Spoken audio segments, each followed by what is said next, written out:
But in terms of the country, we have one Secretary of State. And that Secretary of State sets foreign policy for the entire nation, for all of us. And this isn't a game. This is life and death. This is war and peace. And we have alliances that predate this administration. We have enemies who predate this administration. This president is almost single-handedly focused on undermining the country of Israel. His Secretary of State, before this one, Hillary Clinton, same thing.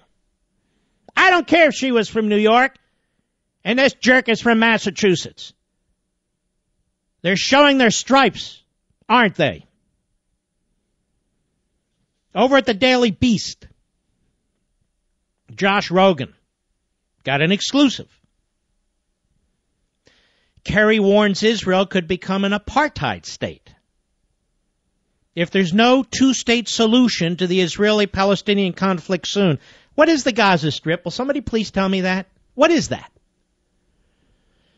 Well, that is a launching off point for terrorists against Israel, for firing missiles into Israel. Used to be Egyptian. The Israelis conquered it when they were attacked. They gave it to the Palestinians, who never had any claim to it, any legitimate claim to it.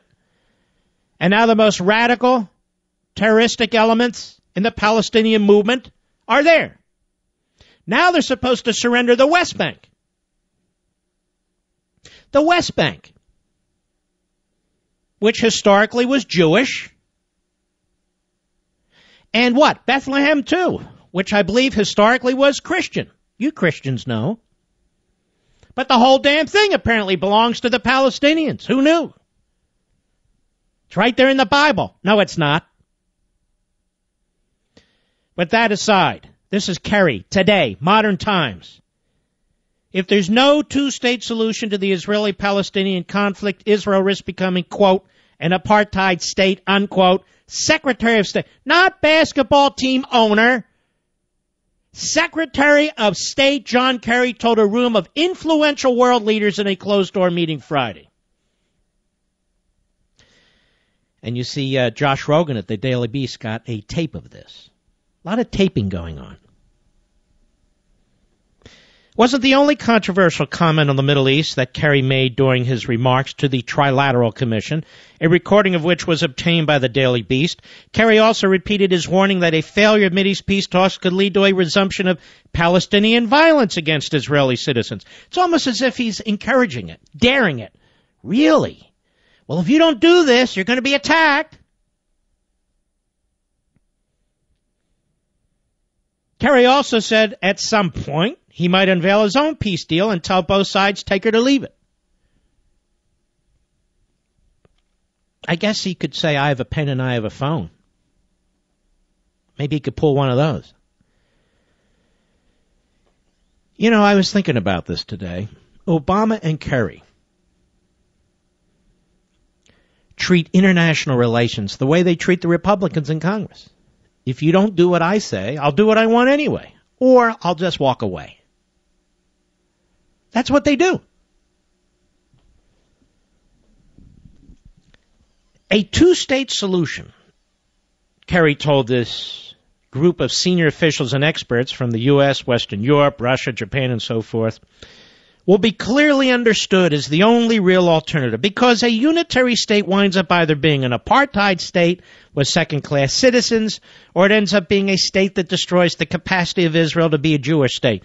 Now, we had Caroline Glick on this show, who easily and completely demonstrated what a pack of lies this is, coming from the Palestinian side. The fact of the matter is, Arabs/Palestinians in Israel are treated as citizens if they are citizens. They have due process under the law. They're elected to the Knesset. How are the Jews treated in the West Bank under Palestinian control? There aren't any. How about the Jews in the Whatever. Kerry going on. Once you put that frame in your mind, that reality, is this guy full of bombast? He's just pathetic. Which is the bottom line. You understand how imperative it is to get to the two-state solution, with both leaders, even yesterday, said they remain deeply committed to. Now, according to the 1998 Rome Statute, did you know that there was a 1998 Rome Statute? Well, now you know. The crime of apartheid is defined as inhuman acts committed in the context of an institutionalized regime of systemic oppression and domination by one racial group over any other racial group or groups, and committed with the intention of maintaining that regime. The term is most often used in reference to the system of racial segregation and oppression that governed South Africa from 1948 until 1994. This is not what occurs in Israel.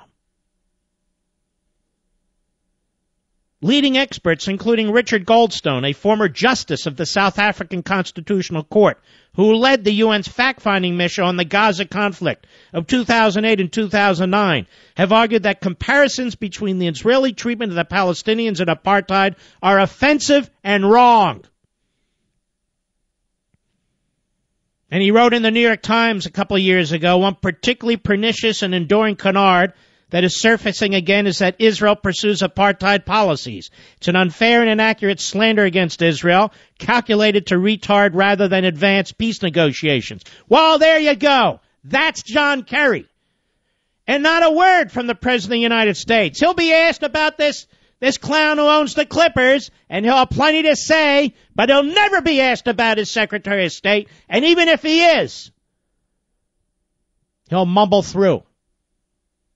He won't condemn him because he agrees with him. Because Kerry is his mouthpiece. Because Kerry is saying what Obama would say if he was there. Back in March, Kerry warned that Israel was facing a growing delegitimization campaign that will increase should Israel fail to achieve peace in this round of talks. Quote, "The risks are very high for Israel," he said. And what he's talking about is this boycott, divest, and sanction campaign. That will intensify in the case of failure. So in other words, if Israel does not capitulate and surrender, in essence, or to be more blunt, prepare for suicide,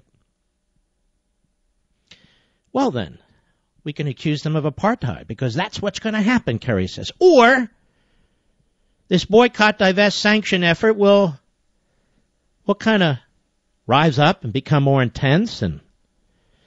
Or as Kerry said in November of last year, the alternative to getting back to talks is the potential of chaos. Does Israel want a third intifada?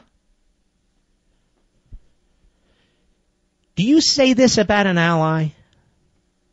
Do you basically incentivize our allies' enemies, and in many respects they're our enemies too, by saying in essence, if Israel doesn't buckle under, then it'll become an apartheid state? Or this boycott, divest, sanction effort will expand, wink, wink? Or there'll be a third intifada, wink, wink? And this is the eve of Holocaust Remembrance Day.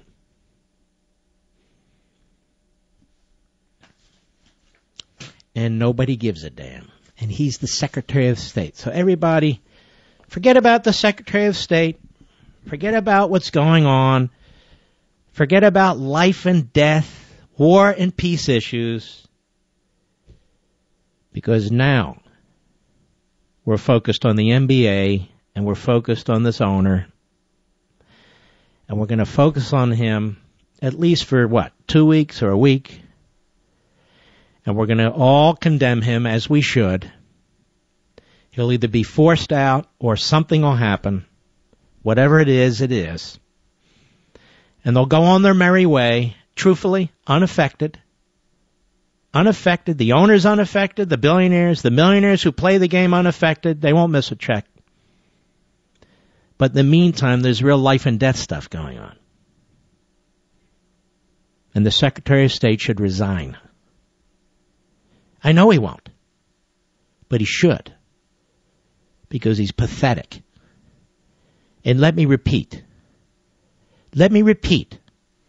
so all of my haters and enemies can hear me loud and clear. I don't use this word often, but it's obvious he's an anti-Semite. And it is also obvious to me, and I've said this many times before, that this president hates Israel. I guess he wants to fundamentally transform Israel, too. I look at the Secretary of State. When he's talking about a dear ally, the only little d democracy in the entire Middle East, which has Arabs in their government, on their Supreme Court, which have due process rights, where 1 out of every 5 citizens is an Arab/Palestinian, mostly Muslims, and he dares to say something like that? Does he talk about any other country on the face of the earth this way? He doesn't even talk to Putin this way. What about Red China and their gulags and what they've been doing to Tibet? What about North Korea and their gulags? Does he talk to any of them this way? No. What about the genocidal maniacs, the Castro brothers? Does he talk to them this way? No. How about that piece of crap that runs Venezuela? Does he ever speak up about what's going on there? Not a word that I'm aware of. How about Mugabe? Nothing. Nothing. He takes a civilized, advanced democracy, surrounded by barbarian regimes, genocidal regimes, every kind of terrorist freak you can possibly imagine, a country that's trying to hold on, that doesn't invade anyone or anything. And they want to survive, just as we do. And out of every country in the world, every damn country in the world, this Kerry focuses on Israel, warns them. You want to have a third terrorist onslaught against you? You want this boycott to really take hold? And of course, if we don't have an agreement, well, you're headed for apartheid, aren't you? This is a sick mind. This is a dumb man. If he were an NBA basketball owner, that would be one thing. But he's not. He's the Secretary of State. And where the hell is Barack Obama? He has a comment on every single damn thing, but not on this. Not a word. He's gone into the witness protection program. Nothing. Ask him about the NBA, he'll tell you. Ask him about his own Secretary of State, you can't find him. It really is time for good people in this country. It really is time for Republicans and Democrats on Capitol Hill to put their foot down. Somewhere, some way. Apartheid. Now, every Marxist, leftist professor in America and every university across the globe is going to repeat what John Kerry said. Every hate group is going to repeat what John Kerry said. They're going to cite him. Every genocidal Arab regime, every Muslim terrorist group, the Palestinians are now going to repeat what John Kerry said. All of them.